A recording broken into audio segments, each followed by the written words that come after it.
नमस्कार साथियों, मैं कुमार सूरज आज एक बार फिर से आप सभी का स्वागत करता हूं अपने प्लेटफॉर्म कैरियर टीवी पर। तो जैसा कि आप लोगों को पता है कि जो हमारा एसएससी जीडी है, आरपीएफ कांस्टेबल और हमारे दिल्ली पुलिस की जो वैकेंसी है वो आने वाली है। तो इन सब के लिए हमने एक जो कल चलाया है कि कलम से क्रांति बैच, इसमें जीके जीएस के 40 दिन 40 प्रैक्टिस सेट हम लोग करेंगे, जो कि बहुत ही जबरदस्त तरीके से करवाए जाएंगे। आज के सेट में भैया आपके जो है क्वेश्चन 20 क्वेश्चन रहेंगे, उसके बाद आपको डेली जो है आपके 50 क्वेश्चन करवाए जाएंगे। ठीक है, तो ये आप लोग जो हमारा 40 दिन का टारगेट है, इस टारगेट के साथ में जरूर जुड़ेंगे, ताकि सभी लोग जो हमारा ये 40 डेज टारगेट बनाया गया है, 40 दिन में 40 आपको मॉक टेस्ट करवाए जाएंगे।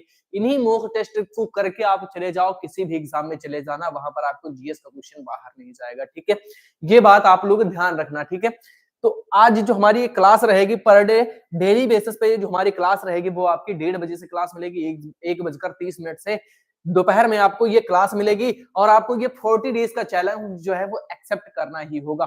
ठीक है, तो सभी लोग जब 40 डेज का चैलेंज एक्सेप्ट करेंगे और हमारे साथ में मिलकर मॉक टेस्ट करेंगे, वो भी लाइव सेशन में, तब आप लोग फिर उसके बाद ये 40 डेज यहाँ पर कंप्लीट होने के बाद आप किसी भी एग्जाम में बैठ जाओगे, कहोगे सर जी कि सारी जीएस हमारी आई थी, आपके जो 40 डेज का टारगेट किया गया था। ठीक है, तो बताएंगे आप लोग। पहला क्वेश्चन आपके सामने है, बहुत ही अच्छे क्वेश्चन है, बहुत ही अच्छे क्वेश्चनों का बाईलैंग्वेज क्लास रहेंगे। ठीक है, बाईलैंग्वेज क्लास चलेंगी, जो हमारी 40 दिन का टारगेट है, इसको बाईलैंग्वेज हम लोग पढ़ने वाले हैं। ठीक है, तो क्वेश्चन नंबर 1 इसमें 40 करेंगे, जीके जीएस को 40 दिन का 40 मॉक टेस्ट हम लोग करने वाले हैं। ठीक है, भारत ने पहली बार ओलंपिक खेलों में भाग कब लिया था? When did India first participate in the Olympic Games? Bharat ने पहली बार ओलंपिक गेमों में भाग कब लिया, आप लोग बताएंगे। क्या भारत जो है उसने 1974 में भाग लिया था, 1972 में, 1920 में, 1928 में? अगर बात करते हैं भैया ओलंपिक की, तो ओलंपिक की शुरुआत कब होती है, आप लोग बताएंगे। जो आपके ओलंपिक खेल हैं, इनकी शुरुआत कब होती है, सबसे पहली चीज आप लोगों को बताना है। अगर ओलंपिक के बारे में पढ़ रहे हैं तो सारी चीज हम लोग जानेंगे।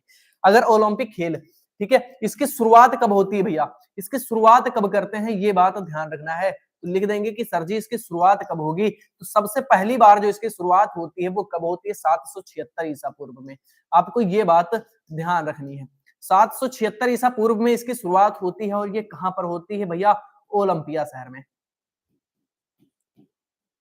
कहां पर, ओलंपिया शहर में होती है, जो कि कहां पर है, ग्रीस के अंदर है।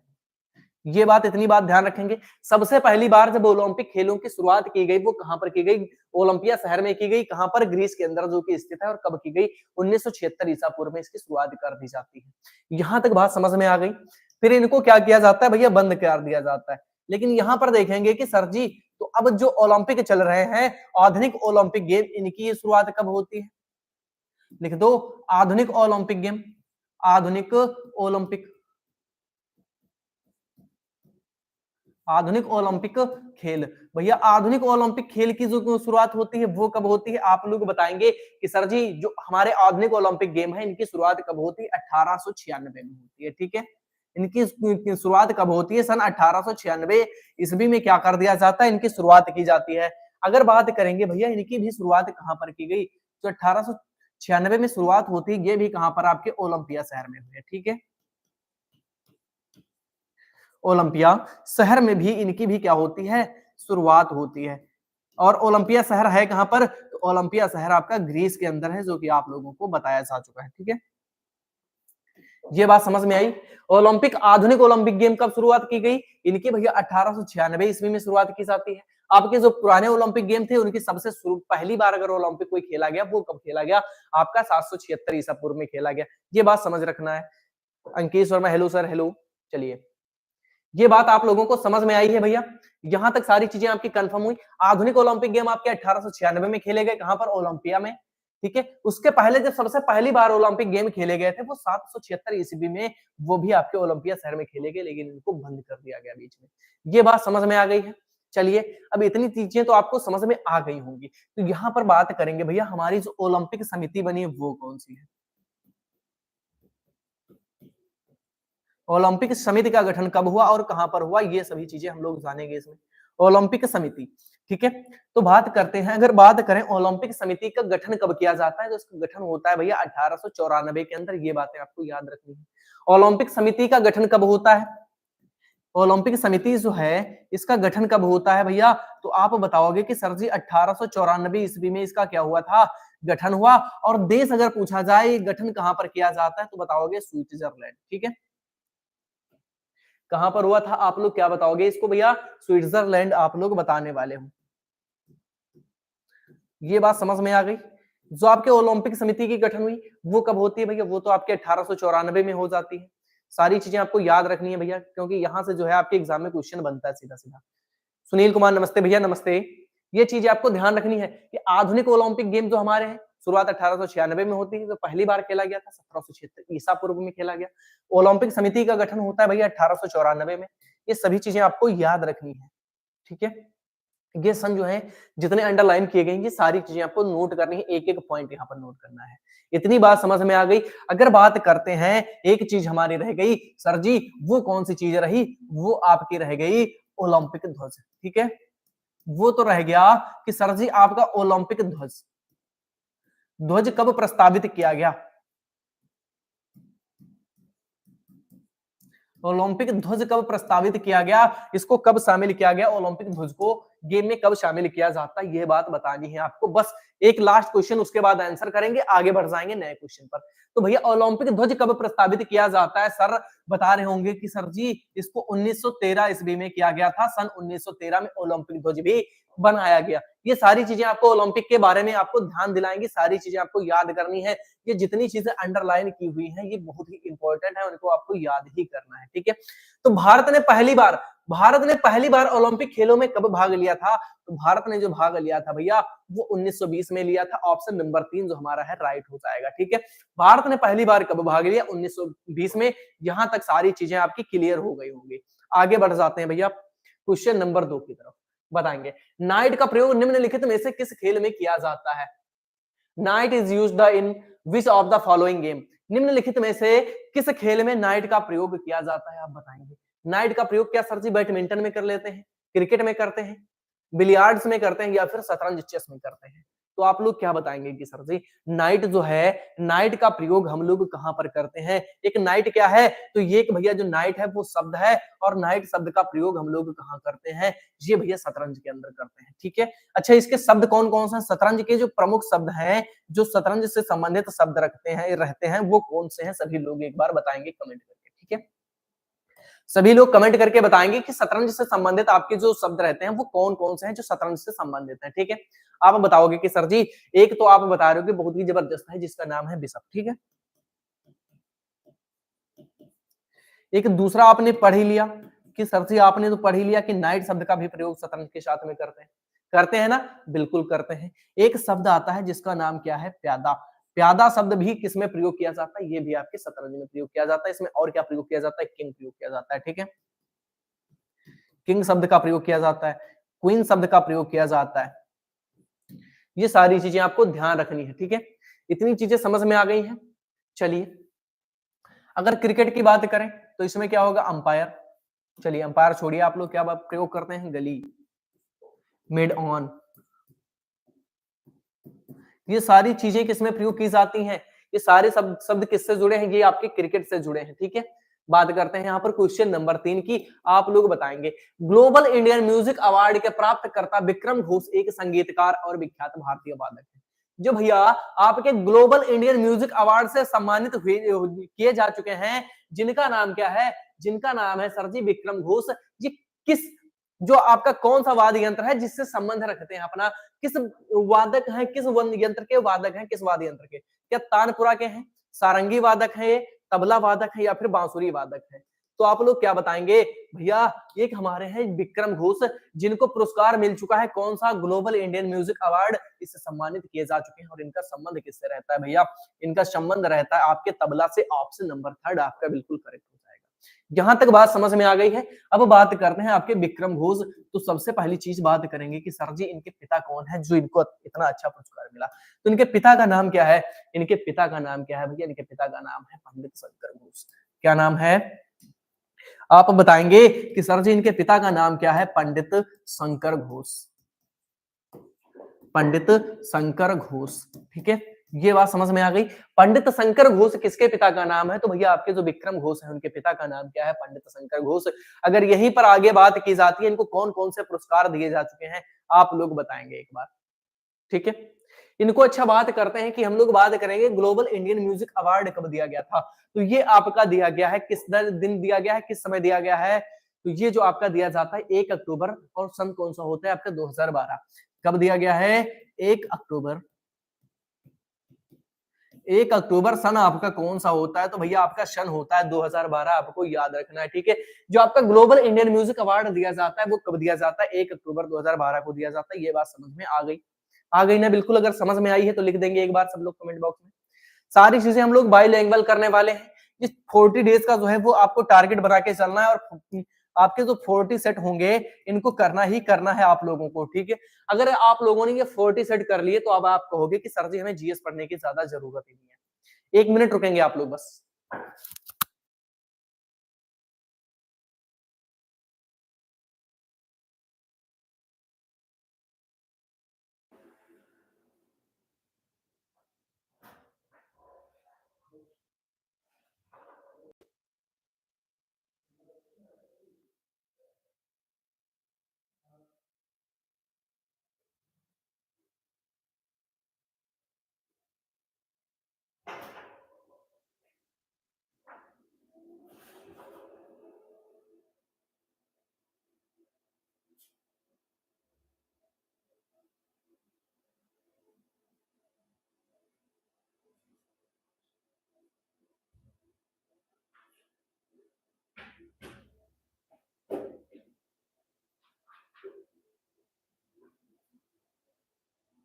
चलिए, आप लोगों ने कमेंट भी नहीं दिख पा रहे थे लेकिन अब दिखने लगे हैं। ठीक है, कोई दिक्कत नहीं है। सुनील कुमार कह रहे हैं आगे बढ़िए सर। चलिए, सर हम किसी भी पेपर की तैयारी करती हूँ, मैं ये बैच पढ़ सकती हूँ नॉलेज के लिए। बिल्कुल बिल्कुल, आप अगर आप किसी भी एग्जाम की तैयारी करते हैं, आपका कोई भी एग्जाम है तो इसको पढ़ सकते हैं, क्योंकि इसमें जो क्वेश्चन लिए जाएंगे बहुत ही बेहतरीन क्वेश्चन लिए जाएंगे। ठीक है, तो आप लोगों को ये बैच पढ़ना है। बहुत ही जबरदस्त तरीके से सारी चीजें समझाई जाएंगी। क्वेश्चन नंबर 4 पे बढ़ेंगे हम लोग उससे पहले। ठीक है, बात करते हैं क्वेश्चन नंबर 4। बताएंगे आप, पंडित जसराज निम्नलिखित में से किस क्षेत्र से संबंधित है? पंडित जसराज निम्नलिखित में से किस क्षेत्र से संबंध रखते हैं? पंडित जसराज, तो भैया ये किससे संबंध रखते हैं? आपका साहित्य लेखन से संबंध रखते हैं, वाद्य यंत्र वादन से संबंध रखते हैं, शास्त्रीय गायन है, गायक है, या फिर भैया शास्त्रीय नृत्यक हैं, क्लासिकल डांस से संबंधित है, क्लासिकल सिंगिंग से संबंधित है। आप लोग बताएंगे किस चीज से संबंध रखते हैं, अपना किस क्षेत्र में ये अपनी रुचि रखते हैं। ठीक है, सभी लोग बताएंगे बहुत ही जबरदस्त तरीके से कि पंडित जसराज का संबंध किस क्षेत्र से है। आपको बताना है इसका करेक्ट आंसर। पंडित जसराज, अगर पंडित जसराज की बात करते हैं भैया तो इनका संबंध किससे आ जाता है? आपके शास्त्रीय नृत्य। ऑप्शन नंबर 3 आपका राइट हो जाएगा, क्लासिकल सिंगिंग। जहां तक बात समझ में आई, क्लासिकल सिंगिंग से इनका हो जाता है संबंध। इतनी चीजें आपको ध्यान रखनी है। अगर बात करते हैं यहाँ पर पंडित जसराज की, लिख लेंगे एक बार पंडित जसराज। अगर पंडित जसराज की यहाँ पर हम लोग बात कर लेते हैं तो सबसे पहली बात आती है कि भैया ये संबंधित किस घराने से थे, कि सर जी इनका घराना कौन सा है? तो घराना आप लोग क्या बताओगे कि भैया इनका जो घराना है वो मेवाती घराना है। ठीक है, घराना किस घराने से संबंधित है? अगर घराने की बात कर दे यहाँ पर कोई आपसे तो आप तुरंत सर जी बताओगे कि सर जी ये तो मेवाती घराने से संबंधित है। अगर यहीं से पूछा जाता है कि इनको पुरस्कार कौन कौन से दिए जा चुके हैं, अगर इनको पुरस्कार पूछा जाएगा कि कौन कौन से पुरस्कार मिले हैं, तो आप बता रहे होगे कि सर जी बिना डरे कि पद्म भूषण, पद्म भूषण दिया जा चुका है इनको। और सारे बहुत सारे पुरस्कार दिए गए, सारे पुरस्कार हम लोग पढ़ने वाले हैं। पद्म विभूषण, ठीक है, पद्म भूषण, पद्म विभूषण, संगीत नाटक अकादमी, ये भी लिखेंगे संगीत नाटक,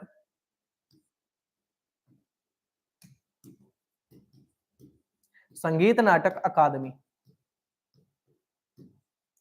संगीत नाटक अकादमी पुरस्कार हमारा किस क्षेत्र से संबंध रखता है, किससे संबंधित है? वो आपके जसराज से संबंधित, जो कि इनको दिया गया है। ठीक है, सभी कमेंट करो भाई लोग। चलिए करते रहिए सभी लोग कमेंट। यहां तक बात समझ में आ गई। एक इनको पुरस्कार और दिया जा चुका है जिसका नाम क्या है भैया? लता मंगेशकर पुरस्कार।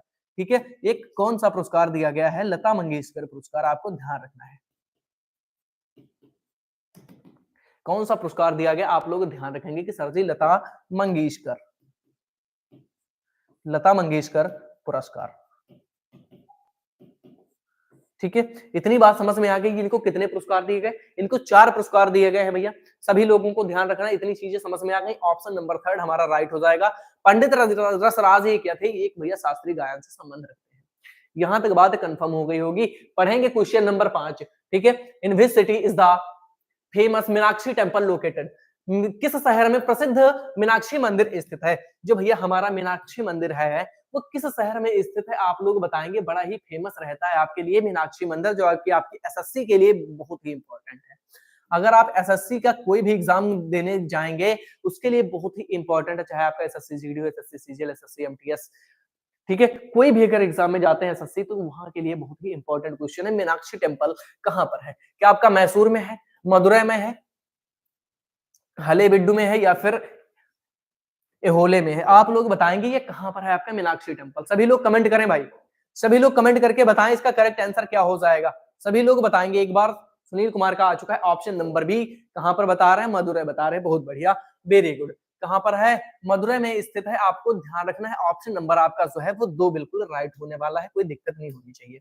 यहां तक सारी चीजें आपको समझ में आ जानी चाहिए। अच्छा, अगर बात करेंगे मदुरै है कहां पर, तो ये भैया आपके तमिलनाडु में है। ठीक है, कहां पर है? तमिलनाडु में है। ये बात समझ में आई।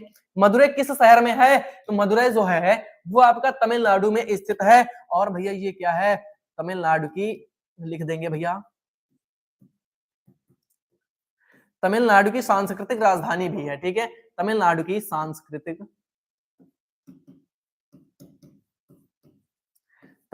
सांस्कृतिक राजधानी, ये बात ध्यान रखना है। अगर कभी भी एग्जाम में पूछ सकता है कि सर जी तमिलनाडु की सांस्कृतिक राजधानी क्या है? अगर मदुरै बताना है। अगर पूछे तमिलनाडु की राजधानी क्या है, अगर सांस्कृतिक राजधानी आपसे पूछेगा, ठीक है, पेन चेंज कर लेते हैं भैया।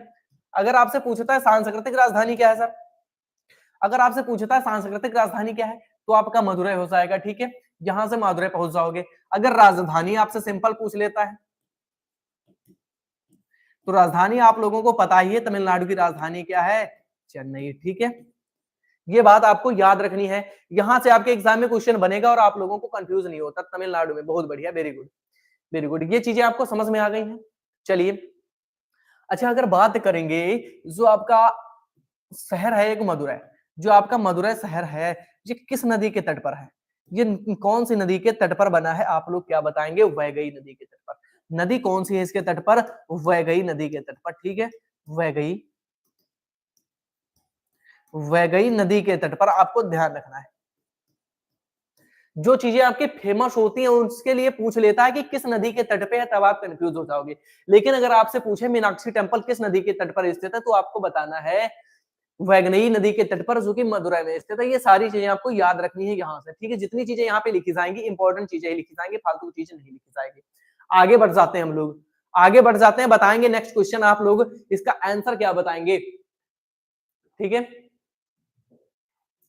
इन विच रीजन इज मटकी डांस फेमस? अच्छा, अगर बात करें कि मटकी नृत्य जो है वो किस क्षेत्र में प्रसिद्ध है? मटकी नृत्य किस क्षेत्र के लिए प्रसिद्ध है? कि आपका मालवा के लिए, निमाड़ के लिए, बुंदेलखंड के लिए, या फिर बघेलखंड के लिए? तो आप लोग क्या बताएंगे कि सर जी अगर मटकी नृत्य की बात करते हैं तो ये हमारा फेमस कहाँ के लिए हो जाता है? आपका मालवा के लिए हो जाता है। पता नहीं भैया किसी का मोबाइल खराब है कि नहीं खराब है, लेकिन आप लोग तैयारी करते रहो, बस इतनी बात है, पढ़ते रहो बस। आप कमेंट करो या ना करो, बस आपको पढ़ना चाहिए। ठीक है, ऑप्शन नंबर बता रहे हैं सी, बुंदेलखंड। भैया आपका जो बुंदेलखंड है वो ऑप्शन हो जाएगा गलत। ठीक है, और बुंदेलखंड और बघेलखंड में नहीं होगा। आपको बताना है ऑप्शन नंबर 1 मालवा या फिर ऑप्शन नंबर 2 निमार, इसमें कहां पर होगा? ऑप्शन नंबर 2 में आपको सिलेक्ट करना है। आपके 50% चांस है जो आप सही कर पाओ।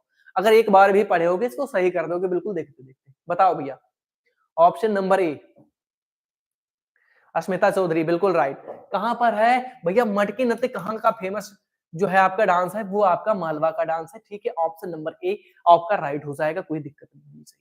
ठीक है, इतनी चीज समझ में आ गई। अगर बात करें मालवा किस प्रदेश में पड़ता है, तो ये आपका मध्य प्रदेश में पड़ता है। ये बात भी ध्यान रखनी है। यहां तक बात समझ में आ गई। मटकी नृत्य कहां से संबंधित है? आपके मालवा से संबंधित है। क्वेश्चन नंबर 7, कर्क रेखा भारतीय राज्यों से होकर गुजरती है। भैया जो आपकी कर्क रेखा है वो कितने भारतीय राज्यों से होकर गुजरती है, आप लोग बताएंगे। Malwa, very good. अगर बात करते हैं यहाँ पर कर्क रेखा, टॉपिक ऑफ आंसर, ठीक है। कर्क रेखा कितने भारतीय राज्यों से गुजरती है? कर्क रेखा जो है इसको किस नाम से जानते हैं? इसको किस नाम से जानते हैं भैया? 23.5 डिग्री नॉर्दर्न लैंगिट्यूड, ठीक है, उत्तरी अक्षांश। कर्क रेखा को किस नाम से जानते हैं? 23.5 डिग्री उत्तरी अक्षांश के नाम से भी जानते हैं, ये बात भी आपको ध्यान रखनी है। और कर्क रेखा भारतीय राज्यों से गुजरती है, कितने भारतीय राज्यों से गुजरती है? भारतीय राज्य, आप लोग बताएंगे एक बार, कितने भारतीय राज्य हैं सर जी? तो भारतीय राज्य कौन कौन से हैं लिख लेते हैं एक बार, उसके बाद में हम लोग बताने वाले हैं आपको कितने राज्यों से गुजरती है। अगर बात भारतीय राज्यों की आती है तो सबसे पहले हम लोग कहां पहुंचेंगे? गुजरात, ठीक है। कहां से निकलती है? गुजरात, राजस्थान, गुजरात, राजस्थान, मध्य प्रदेश, गुजरात, राजस्थान, मध्य प्रदेश, फिर आपका कौन सा? छत्तीसगढ़, छत्तीसगढ़, झारखंड, छत्तीसगढ़, झारखंड, पश्चिम बंगाल, पश्चिम बंगाल, त्रिपुरा, और एक आपका बचा भैया मिजोरम, ठीक है। नीचे ही लिख देते हैं, वहां पर नहीं आएगा, कोई दिक्कत नहीं है, नीचे लिख देंगे हम लोग मिजोरम, ठीक है। समझ में आ गया? कितने राज्यों से गुजरती है आपकी जो आपकी कर्क रेखा है, वो कितने राज्यों से गुजरती है भैया? गुजरात, राजस्थान, मध्य प्रदेश, छत्तीसगढ़, झारखंड, पश्चिम बंगाल, त्रिपुरा और मिजोरम। चलिए आंसर क्या देखने को मिल रहे हैं? याद करने की ट्रिक बता दीजिए। बिल्कुल, अभी आपको ट्रिक भी बताई जाएगी, कोई दिक्कत नहीं है। कितने राज्यों से गुजरती है एक बार देख लेंगे हम लोग कि भैया 1 2 3 4 5 6 7 और 1 8। तो कितने राज्यों से आपकी जो कर्क रेखा है वो गुजरती है? वो तो भैया आपकी 8 राज्यों से गुजरती है। ऑप्शन नंबर क्या करेंगे हम लोग? 4 बिल्कुल राइट कर देंगे, ठीक है। कितने राज्य? 8 राज्यों से गुजरती है, ये बात आपको समझ में आ गई। अब बताया गया है कि सर जी इसकी ट्रिक बताओ, तो ट्रिक भी देख लो। इसकी ट्रिक क्या है? ट्रिक है मित्र पर गमछा झार, ठीक है। मित्र पर गमछा झार। अगर आपसे सीरियल वाइज लगाने को पूछ लेगा या बताएगा कि सीरियल क्रम में बताइए, एक क्रम में लगाइए कि जिन राज्यों से आपकी कर्क रेखा गुजरती है, तो अगर जो आपका सीरियल वाइज लगाने को पूछेगा तो आपको इस प्रकार से ही याद करने को पड़ेगा, ट्रिक से आप नहीं याद कर सकते, ठीक है। तो देख लेंगे एक बार ट्रिक से भी हम लोग। तो अगर बात करते हैं यहाँ पर मित्र से हमारा मिजोरम हो जाता है, ठीक है। मिजोरम, त्रा से हम लोग क्या बताएंगे? त्रिपुरा बताएंगे सर, ठीक है। त्रा से हमारा त्रिपुरा, पा से हमारा पश्चिम बंगाल, पश्चिम बंगाल, रा से हमारा कौन सा हो जाता है? राजस्थान। ये बात आपको याद रखनी है, ठीक है। राजस्थान, गा से आपका गुजरात, मां से आपका क्या हो जाएगा भैया? मध्य प्रदेश, ठीक है। मध्य प्रदेश, छा से आपका हो जाता है छत्तीसगढ़, छत्तीसगढ़, झार से आपका हो जाएगा भैया झारखंड। कोई दिक्कत है? ये 8 हो गए आपके। अगर आपको ट्रिक से याद करना है तो ट्रिक से कर लीजिए, अगर आपको ट्रिक से नहीं करना तो आप लोग इस प्रकार से आपको याद करना है कि एक सीक्वेंस में याद करना है इनको, ताकि आपके लिए आसानी रहे अगर आप पूछा जाए एग्जाम में, ठीक है। सभी को समझ में आ गया? कर्क रेखा 8 राज्यों से, very good very good. D वाली राइट आंसर, बहुत बढ़िया। ऑप्शन नंबर डी जो है आपका बिल्कुल करेक्ट आंसर हो जाएगा। कितने राज्यों से गुजरती है? तो भैया अगर भारतीय राज्यों की बात करते हैं तो 8 राज्यों से गुजरती है, ये बात हम लोग याद रखेंगे, ठीक है। इतनी चीज समझ में आ गई। बढ़ते हैं भैया नेक्स्ट पेज पे, आगे बढ़ जाएंगे अगले क्वेश्चन पर। एन अनसुटेबल बॉय पुस्तक के लेखक निम्नलिखित में से कौन सा सेलिब्रिटी है? कौन सा सेलिब्रिटी है जिसने एक पुस्तक लिखी है जिसका नाम क्या है? An unsuitable boy. Unsuitable boy जो पुस्तक लिखी गई वो किसके द्वारा लिखी गई? क्या भैया आपके खुशवंत सिंह के द्वारा लिखी गई? क्या आपके शाहरुख खान के द्वारा लिखी गई? क्या आपके शत्रुघ्न सिन्हा या फिर करण जौहर? आप लोग क्या बताएंगे? एक अनसुटेबल बॉय जो पुस्तक लिखी गई है, आप लोग पढ़ चुके हैं इसको, किसके द्वारा लिखी गई? ऑप्शन नंबर आ चुका है ए। चलिए, खुशवंत सिंह। चलिए बिल्कुल, जो आपके खुशवंत सिंह हैं इनके द्वारा नहीं लिखी गई, शाहरुख खान के द्वारा नहीं लिखी गई। अब आप लोग बताएंगे किसके द्वारा लिखी गई। आपके पास 50-50 चांस है सही करने का, ठीक है। बताएंगे आप लोग। इसको एक बार पढ़ रखा है आप लोगों ने, एक दो बार हम ही ने पढ़ाया है आपको। अब इसमें से बताएंगे आप लोग कौन सा आपका ऑप्शन जो है सही हो जाएगा। शत्रुघ्न सिन्हा ने लिखा या फिर करण जौहर। सभी का आंसर आने चाहिए ऑप्शन नंबर सी, बिल्कुल गलत आंसर दिया गया है। ये जो आपकी अनसुटेबल बॉय पुस्तक के लेखक हैं जिनका नाम क्या है भैया, करण जौहर, आपको ध्यान रखना है। करण जौहर आपको ध्यान रखना, इतनी चीजें समझ में आ गई हैं। इनकी ये जो पुस्तक है, ये इसका प्रकाशन कब हुआ था, इस पुस्तक का प्रकाशन कब हुआ था, तो प्रकाशन कब हुआ था, 9 जनवरी 2017, आपको याद रखना है, ठीक है। 9 जनवरी 2017 को इनकी पुस्तक का प्रकाशन हुआ था। और अगर बात करते हैं सर जी इसकी भाषा क्या रही होगी, अगर भाषा की बात कर दे आपसे तो भाषा कौन सी थी, अंग्रेजी, जो कि आपको पुस्तक के नाम से भी पता चल सकता है कि पुस्तक का नाम किस लैंग्वेज में है। किरण नहीं, करण जौहर होगा, ठीक है। इतनी चीज समझ में आ गई। ऑप्शन नंबर डी आपका जो है बिल्कुल राइट हो जाएगा। आगे बढ़ जाते हैं नेक्स्ट क्वेश्चन पर। क्वेश्चन नंबर 9, निम्नलिखित में से कौन भारत को एक धर्मनिरपेक्ष राज्य के रूप में वर्णित करता है। वो इसमें से कौन सा है जो भारत को एक धर्मनिरपेक्ष के रूप में घोषित करता है भैया। धर्मनिरपेक्ष राज्य कौन बनाता है भारत को, ये चीज आपको बतानी है, डिस्कस करना है यहाँ पर। सभी लोग बताएंगे इसका करेक्ट आंसर क्या हो जाएगा। बिल्कुल परफेक्ट आंसर आना चाहिए सभी का। चलिए ऑप्शन नंबर 1 मौलिक अधिकार, फंडामेंटल राइट्स, नवीन सूची, मौलिक अधिकार, ठीक है, संविधान की प्रस्तावना। आप लोग बताएंगे इसका करेक्ट आंसर क्या होगा। धर्मनिरपेक्ष जो है वो किसके रूप में वर्णित किया जाता है, ऑप्शन नंबर आ चुका है डी, वेरी गुड, 9 का डी, वेरी गुड। किसके रूप में, तो भैया संविधान की प्रस्तावना। कौन भैया, जो संविधान की प्रस्तावना है वो क्या करती है, भारत को एक धर्मनिरपेक्ष राज्य के रूप में वर्णित करती है, वर्णित करने का कार्य करती है, बिल्कुल, वेरी गुड। चलिए इतनी बात समझ में आ गई है, आगे बढ़े क्या हम लोग, क्वेश्चन नंबर 10 पे बढ़े। चलिए, प्रायद्वीपीय भारत की सबसे लंबी नदी कौन सी है, चलिए बताएंगे। It is the longest river of peninsular India, ठीक है। प्रायद्वीपीय भारत जो है हमारा, उसकी सबसे लंबी नदी कौन सी है, प्रायद्वीपीय भारत की सबसे लंबी नदी, चलिए बताएंगे आप सभी इसका करेक्ट आंसर। क्या आपका कावेरी होगी, नर्मदा होगी, कृष्णा होगी, गोदावरी होगी। अगर बात करते हैं सबसे लंबी कौन सी है, सबसे लंबी कौन सी है, सबसे लंबी नदी की अगर बात करते हैं भैया, तो आप लोग बताओगे कि सर जी सबसे लंबी नदी जो है हमारी गंगा नदी है, ठीक है। ये बात समझ में आ गई। इसकी लंबाई कितनी है भैया, इसकी लंबाई कितनी है, 2525 किलोमीटर, ये आपको याद रखनी है, ठीक है। लंबाई गंगा की कितनी है, 2525 किलोमीटर है, ये बात आपको समझ में आ गई। अब बात क्या करता है कि आपके प्रायद्वीपीय भारत की सबसे लंबी नदी, तो आप लोग क्या बताओगे कि सर जी प्रायद्वीपीय भारत की जो सबसे लंबी नदी है जिसका नाम है गोदावरी।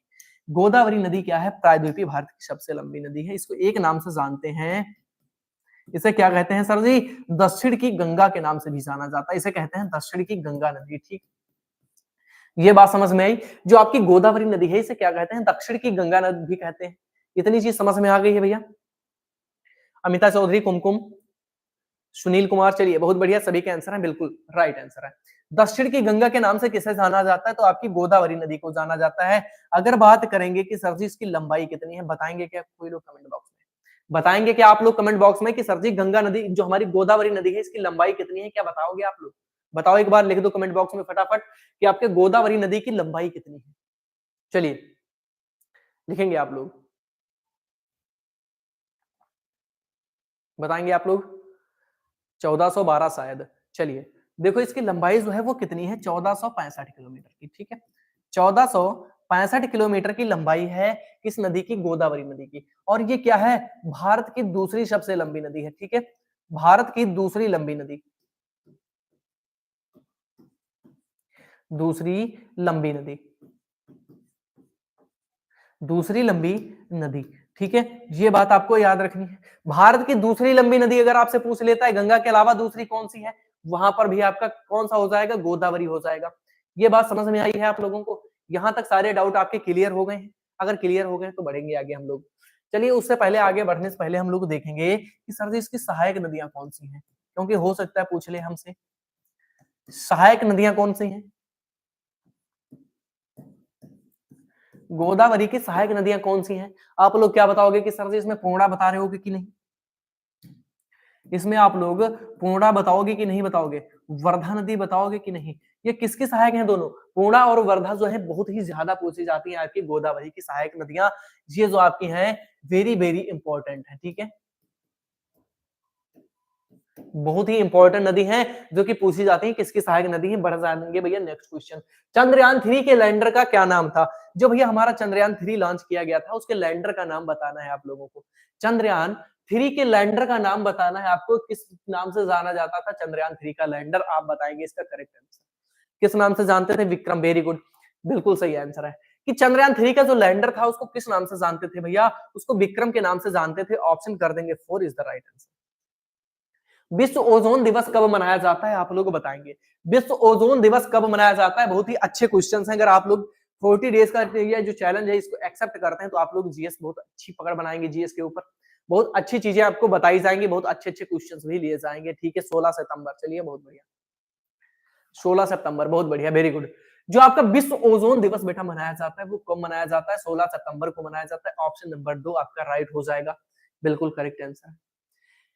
कौन से युद्ध में छत्रपति शिवाजी महाराज ने मुगलों को हराया था, बताएंगे आप लोग, छत्रपति शिवाजी ने किस युद्ध में मुगलों को परास्त किया था, किसने मुगलों को परास्त किसने किया था, शिवाजी ने महाराज ने, और वो युद्ध कहां पर हुआ था, क्या आपके पुरंदर में हुआ था, रायगढ़ में हुआ था, सलहर में हुआ था या सिवनेर में हुआ था, आपको इसका करेक्ट आंसर करना है कि छत्रपति शिवाजी ने मुगलों को कहां पर हराया था, चलिए ऑप्शन नंबर आ चुका है डी, चलिए चलिए आपका आंसर आ चुका है डी, कहां पर हराया गया, जो आपके छत्रपति शिवाजी हैं इन्होंने मुगलों को कहां पर हराते हैं, ये आपके हराते हैं सलहर में, ऑप्शन कौन सा होता है, ऑप्शन नंबर सी आपका बिल्कुल करेक्ट हो जाएगा, ठीक है।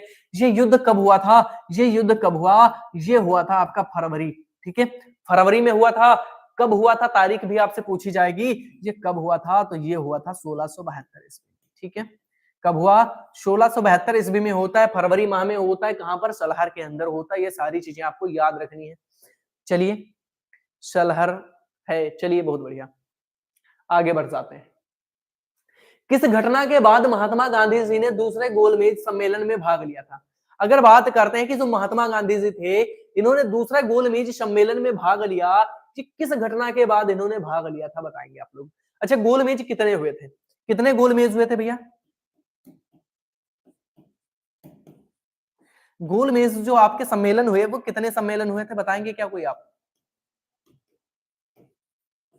कितने गोलमेज सम्मेलन हुए थे, सभी साथियों के आंसर आने चाहिए, 3, वेरी गुड। कब कब हुए थे, गोलमेज सम्मेलन तो 3 हो गए, ये कब कब हुए, सभी चीजें आप लोग बताएंगे, इसके बाद सारी चीजें डिटेल में हो जाएंगी, कब कब हुए थे, 30, 31, 32, वेरी गुड, कब कब हुए, 30 में हुआ, 1930, 1931 और 1932, ठीक है, 1930, 1931 और कब, 1932 में हुआ, ठीक है, ये 3 आपके गोलमेज सम्मेलन होते हैं। महात्मा गांधी जी किसमें भाग लेते हैं, महात्मा गांधी जी जो भाग लेते हैं वो किसमें भाग लेते हैं, 1931 का जो गोलमेज सम्मेलन होता है इसी में भाग लेते हैं, कौन है आपके, महात्मा गांधी जी, ये चीज समझ में आ गई, कुमकुम, ठीक है, अमिताभ कुम सभी के, चलिए सेकंड में, बहुत बढ़िया। अगर बात करें यहां पर कि तीनों में भाग लेने वाला कौन था,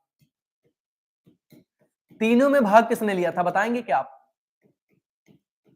तीनों में भाग किसके द्वारा लिया गया था, जो आपके 3 गोलमेज हुए, 30, 31 और 32, तीनों में भाग लेने वाला व्यक्ति कौन था भारत का, चलिए अंबेडकर जी, बिल्कुल सही बात है, कौन थे, भीमराव अंबेडकर साहब, ठीक है, लिख देंगे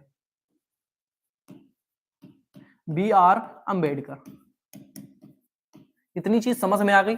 चलिए अब बताएंगे महात्मा गांधी जी ने किस घटना के बाद गोलमेज सम्मेलन में भाग लिया था, दूसरे गोलमेज सम्मेलन में किस घटना के बाद भाग लेते हैं, सभी को आंसर आना चाहिए, सभी का बहुत परफेक्ट तरीके से, क्या आपके मार्च 1931 में गांधी रिबन समझौते पर हस्ताक्षर के बाद लेते हैं, मुस्लिम लीग से सीधी बातचीत करने से इनकार करने के बाद में लेते हैं, फिर कांग्रेस द्वारा अनुमति दी जा रही है, चलिए यह आश्वासन मिल रहा था कि स्वतंत्रता तेजी से आ रही है, किस कारण से भाग लेते हैं, ऑप्शन देखने को मिल रहा है ए, वेरी गुड, वेरी गुड, बहुत ही बढ़िया, ऑप्शन नंबर ए, मार्च 1931 में जो आपका गांधी रिबन समझौता होता है इसी घटना के बाद क्या करते हैं, महात्मा गांधी किसमें भाग ले लेते हैं, दूसरे गोलमेज आंदोलन में सम्मेलन में भाग लेते हैं जो कि आपका 1931 में हुआ था, ठीक है, इतनी बात समझ में आ गई, आगे बढ़ेंगे हम लोग। पेरिस ओलंपिक 2024 के समापन समारोह में भारत का नेतृत्व क्या है यहाँ पर यार, किसने किया था, कर लो, ठीक है। नेतृत्व किसने किया था, ठीक है, नेतृत्व किसने किया, ये कर लो, किसने किया। जब 2024 का जो आपका पेरिस ओलंपिक अभी हुआ था, इसमें जब समापन इसका हुआ तो भारत का नेतृत्व किसने किया था, किसके द्वारा किया गया था, आपको बताना है। क्या ऑप्शन नंबर 1 सरबजोत सिंह, मनु भाकर, अभिनव बिंद्रा या फिर नीरज चोपड़ा, तो आप लोग बताएंगे भैया। समापन में किसने नेतृत्व किया था, तो आप सभी का आंसर क्या देखने को मिल रहा है। चलिए कुमकुम बता रही मनु भाकर, वेरी गुड। किसने किया भैया, समापन में किसने किया था नेतृत्व भारत का, वो करने वाली कौन थी, मनु भाकर। ये किससे संबंधित थी, ये किससे संबंधित है भैया, एयर राइफल से। किससे,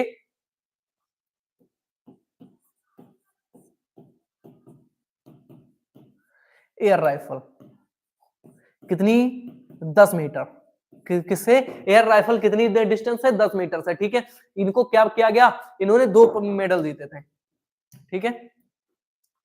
इन्होंने क्या किया था, पदक कितने इन्होंने जीते थे, इन्होंने पदक जो जीते वो कितने, 2 पदक जीते थे, 2 मेडल जीते। कौन कौन से, 2 कौन से थे, दोनों कांस्य पदक थे, ठीक है। दोनों कैसे पदक थे, दोनों के दोनों कांस्य पदक थे, आपको ये बात ध्यान रखनी है, ठीक है। अगर बात करते हैं यहीं पर मनु भाकर की, तो एक ओलंपिक में, एक ओलंपिक में 2 पदक जीतने वाली पहली भारतीय महिला भी बनी है, ठीक है। एक ओलंपिक में 2 पदक जीतने वाली पहली भारतीय महिला भी बनी है। आगे बढ़ जाएंगे। भूस्खलन पूर्वानुमान और डेटा प्रसार के लिए केंद्रीय मंत्री जी किशन रेड्डी द्वारा लॉन्च किए गए ऐप और वेबसाइट का नाम क्या है। भैया जो आपका भूस्खलन पूर्वानुमान और डेटा प्रसार के लिए जो केंद्रीय मंत्री किशन रेड्डी जी थे, इन्होंने एक ऐप लॉन्च किया था, उसका नाम क्या रखा गया है। भूस्खलन मोबाइल ऐप और जियो से पोर्टेबल, भूस्खलन मोबाइल ऐप या भू संकेत वेब पोर्टल, भूस्खलन अलर्ट मोबाइल ऐप और भूमिच्छा वेब पोर्टल, आपदा तैयारी मोबाइल ऐप और जियो फोरकास्ट वेब पोर्टल। आप लोग इसका करेक्ट आंसर बता पा रहे होंगे, बिल्कुल करेक्ट आंसर, बहुत ही जबरदस्त तरीके से क्वेश्चन नंबर 16 का आंसर आना चाहिए। चलिए क्या हो जाएगा आपका, कि जो ऐप लॉन्च किया गया था उसका नाम क्या रखा गया था भैया, भूस्खलन मोबाइल ऐप और भू संकेत वेब पोर्टल, ठीक है। ऑप्शन कौन सा हो जाएगा, ऑप्शन नंबर 2 आपका करेक्ट हो जाएगा। कोई दिक्कत है यहाँ पर, चलिए आगे बढ़ जाते हैं भाई। ये इसका जो आपका है इंग्लिश वर्जन आप लोग देख लेंगे इसको, ऑप्शन नंबर 2 इसका करेक्ट हो जाएगा। आगे बढ़ते हैं हम लोग। T20 अंतरराष्ट्रीय में 200 छक्के लगाने वाले पहले बल्लेबाज कौन बने, ठीक है। T20 अंतरराष्ट्रीय में 200 छक्के मारने वाले पहले बल्लेबाज कौन बने हैं, आप लोग बताएंगे। V is the right answer, very good. चलिए बताएंगे। T20 अंतरराष्ट्रीय में 200 छक्के किसने मारे सबसे पहले, Chris Gayle, Babar Azam, Jos Buttler, Rohit Sharma. आप लोग बताएंगे सभी लोग, इनका संबंध कहां से है और सभी चीजें बतानी है यहाँ पर, ठीक है। आप लोग को ऑप्शन नंबर सी, चलिए रोहित शर्मा, वेरी गुड। किसका आंसर है, रोहित शर्मा जिसका आंसर है, बिल्कुल करेक्ट आंसर दिया गया है, ऑप्शन नंबर 4 बिल्कुल करेक्ट हो जाएगा, ठीक है। सी विल बी राइट आंसर, सी नहीं है भैया, ऑप्शन नंबर कुमकुम के द्वारा सही दिया गया है, ऑप्शन कौन सा, रोहित शर्मा। इन्होंने कब ये जो इनको ये उपलब्धि मिली किस मैच के दौरान, जो T20 वर्ल्ड कप के दौरान ऑस्ट्रेलिया में जो 42 गेंदों 92 रन की पारी खेली गई, वहां पर इनको ये उपलब्धि हासिल। रोहित शर्मा का संबंध कहां से है, तो रोहित शर्मा का संबंध किस देश से है, भारत के साथ में है। जोस बटलर का संबंध कहां से है, तो आप बताएंगे कि सर से इंग्लैंड, ठीक है। अगर बाबर आजम का पूछा जाए तो अपना नालायक पड़ोसी देश, नालायक पड़ोसी देश आपका कौन सा है, आप जान जाओगे, ठीक है, पाकिस्तान। अगर क्रिस गेल का संबंध पूछा जाता है तो क्या बताओगे, वेस्ट इंडीज, वेस्ट इंडीज, ठीक है। ये बात समझ में आ गई। ये सारी चीजें आपको ध्यान रखनी है। कौन सा प्लेयर कहां से संबंध रखता है, पाकिस्तान, चलिए बहुत बढ़िया, महाराष्ट्र, बिल्कुल। रोहित शर्मा कहां से है, महाराष्ट्र से है, ठीक है, मुंबई से, जो कि भारत के अंतर्गत आता है। इतनी चीजें आपको याद रखनी है। आगे बढ़ते हैं, क्वेश्चन नंबर 18। क्वेश्चन नंबर 18 आप लोग बताएंगे, बिल्कुल करेक्ट आंसर क्या हो जाएगा। 2025 के लिए बिल गेट्स की घोषित नई पुस्तक का नाम क्या है, जो 2025 के में बिल गेट्स की एक पुस्तक आने वाली है। बिल गेट्स की जो एक पुस्तक आएगी, कब आएगी भैया, ये आपके 2025 में आएगी। अगर आपसे दिनांक पूछी जाती है तो दिनांक आप लोग क्या बताओगे कि सर जी 4 फरवरी को आएगी। 4 फरवरी को आएगी, तो उसी दिन क्या है, जिस दिन ये आएगी उसी दिन क्या है, एसएससी जीडी। ठीक है, एसएससी जीडी का एग्जाम की शुरुआत भी होगी आपकी 4 फरवरी से, ये बात ध्यान रखना है।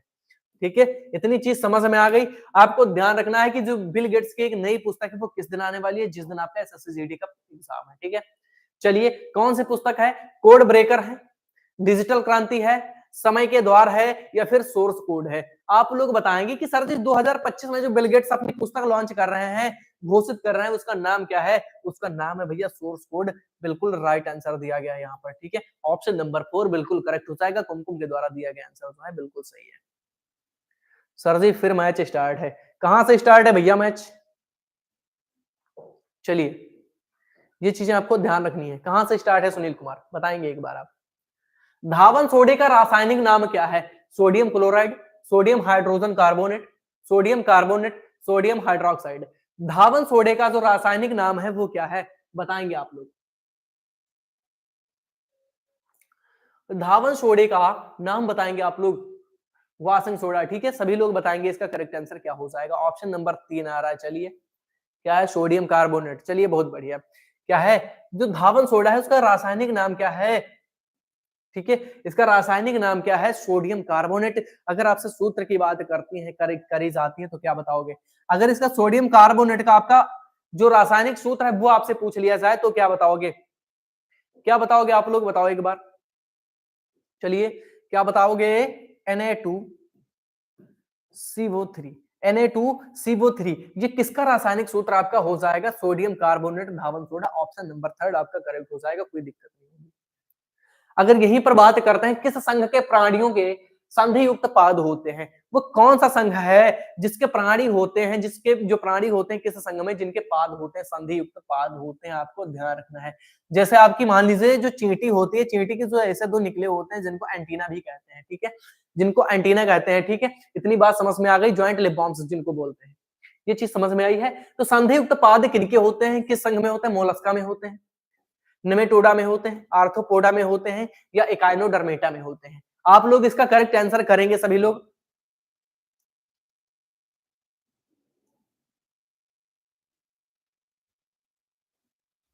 चलिए ये चीज बताएंगे आप लोग भैया कि संधियुक्त पाद किस संघ में होते हैं? आपके मोलस्का, सूत्रकृमि, आर्थ्रोपोडा, या फिर इकाइनोडर्मेटा। चलिए सभी लोगों का आंसर आना चाहिए। ऑप्शन नंबर डी है arthropoda. Very good, sorry Echinodermata. इसका क्या आंसर हो जाएगा आप लोग बताएंगे? इकाइनोडर्मेटा सही होगा क्या? नहीं होगा, बिल्कुल। जो आपके संधियुक्त पाद पाए जाते हैं भैया वो किसमें पाए जाते हैं? संघ आर्थ्रोपोडा में पाए जाते हैं। ऑप्शन नंबर 3 आपका राइट हो जाएगा। यहां तक सारी चीजें आपको समझ में आ गई हैं। ये चीजें अगर आपको समझ में आ गई हैं तो अब आप लोग बताएंगे कि भैया आपके 20 क्वेश्चन थे, 20 क्वेश्चन में आप लोगों ने कितने क्वेश्चन सही किए? सभी साथी एक बार बताएंगे आप लोगों ने कितने क्वेश्चन अभी तक सही किए हैं इस सेट से। चलिए सभी लोग बताएंगे एक बार। सभी लोग बताएंगे कि कितने क्वेश्चन सही हुए हैं आप लोगों के 20 क्वेश्चंस में से।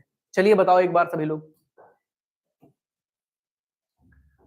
चलिए सभी लोग बताएंगे एक बार भैया 20 में कितने क्वेश्चंस आप लोगों ने सही किए हैं। चलिए एक बार लिख देंगे सभी साथी। चलिए किसी का आंसर नहीं आ रहा है। फिर से एक बात कहनी है कि जो कलम से क्रांति बैच है इसकी जो जीके जीएस है आपको ये 40 डेज का चैलेंज जो है वो एक्सेप्ट करना ही होगा। ठीक है, अगर आपने 40 डेज का चैलेंज एक्सेप्ट कर लिया है,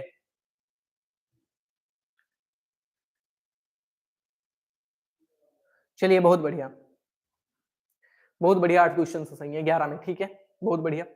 देखो 40 दिन का अगर आप लोग टारगेट करते हो, 40 डेज का टारगेट करते हो, 40 मॉक टेस्ट अगर आप लोग करोगे तो आप लोग जिस भी एग्जाम में बैठने जाओगे कहोगे कि सर जी पूरी जीएस वहीं से आ गई।